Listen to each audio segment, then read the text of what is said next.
As I mentioned in my Dead Space remake video, Resident Evil 4 is one of the most influential pieces of gaming history. It revolutionized third-person shooters across the board in ways still felt by today's gaming standards. So when Capcom announced that they were remaking it, I was apprehensive, to put it lightly, especially coming off of a not-so-great history before Resident Evil 7. Having put a lot of time into the RE4 remake, I can confidently say my concerns were mere paranoia.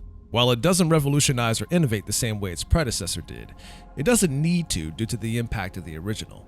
That's not to say that there aren't any improvements. The remake brings in many of the changes that the RE2 and RE3 remakes have, while adding a lot of twists and features of its own. But even with all of the improvements, there's still that lingering feeling that something got lost in the process. But stay tuned, I'll get into that later. Where's everyone going? Bingo?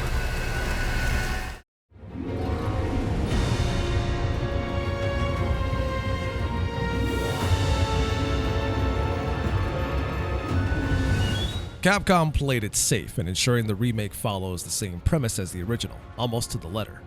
To sum it up, the president's daughter gets kidnapped and taken to Spain. Leon, now working for the president, is tasked with rescuing her. He gets infected with a parasite and then finds Ashley, the president's daughter, who is also infected. Ashley! What's happening to me? Thus, the adventure becomes a race against time to remove the parasite and escape the island with Ashley in tow. In terms of changes compared to the original, the remake expands upon Leon's history leading up to the game, something that I appreciated, of course, as it sheds light on his and Krauser's history.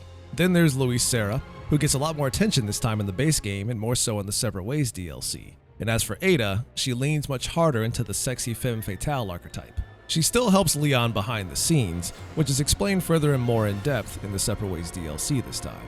And finally, Ashley. She's a tad less whiny this time, but certainly lacking in the personality department compared to the original. And that's kind of the problem as a whole with the remake. Everything around it is very high quality, but I just couldn't shake the feeling that it lacks its own personality, devoid of any biting humor, something the original had a lot of.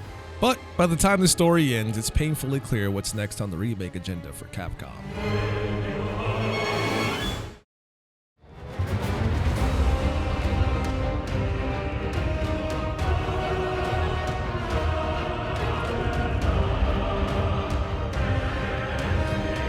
RE4 Remake plays similarly to that of the RE2 and RE3 remakes.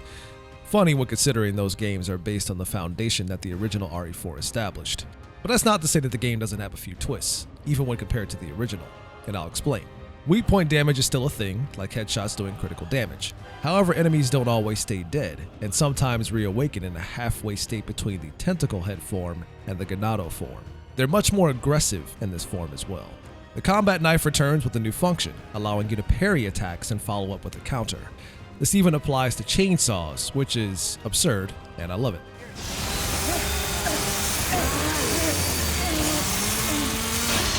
Knives have durability, so you can't counter things ad infinitum. Also new to the remake is the request system, where you fulfill side quest conditions for the merchant, yes, he's back, for additional rewards.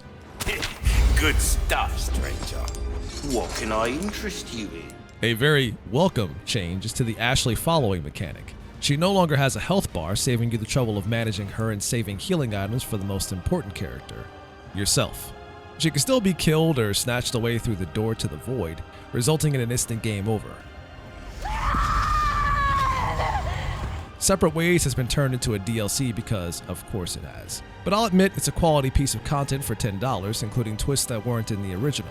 It's been a while since I played a game that felt this complete, and I can't help but appreciate it for that alone.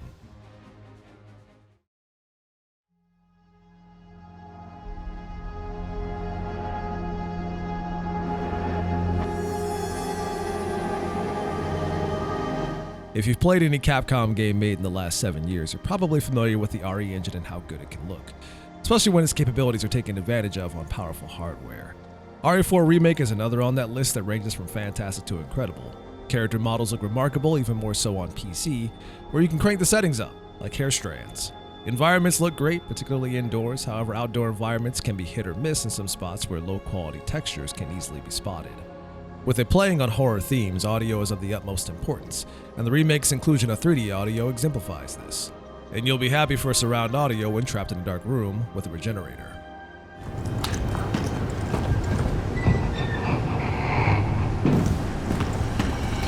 While the game is more action than horror like the original, it does have moments of heightened creepy tension when you're in a dark area with no music, creaking wood, and just your flashlight as your saving grace. Effective for the first playthrough at least.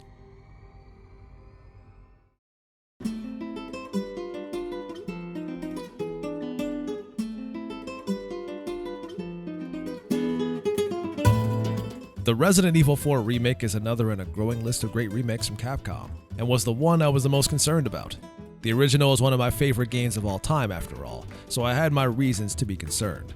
It stays true to the original and has enough surprises to catch even a veteran player like me off guard. Unfortunately, as I mentioned earlier, it lacks the soul of the original, something that other veteran players have also pointed out, possibly a casualty of what I call current year or modern audience syndrome. A quality game overall and doesn't take away from some genuinely fun gameplay, but a bit on the sterile side. However, it is still a product of an era where gameplay was king, and even here in the remake, it shows. And the new additions give a fantastic gameplay loop that I loved as a teenager a nice shot in the arm, which helps propel it into one of my favorite games of 2023. Anyway, I'm out of here, and you go away too. Shoo, beat it, go watch the next one.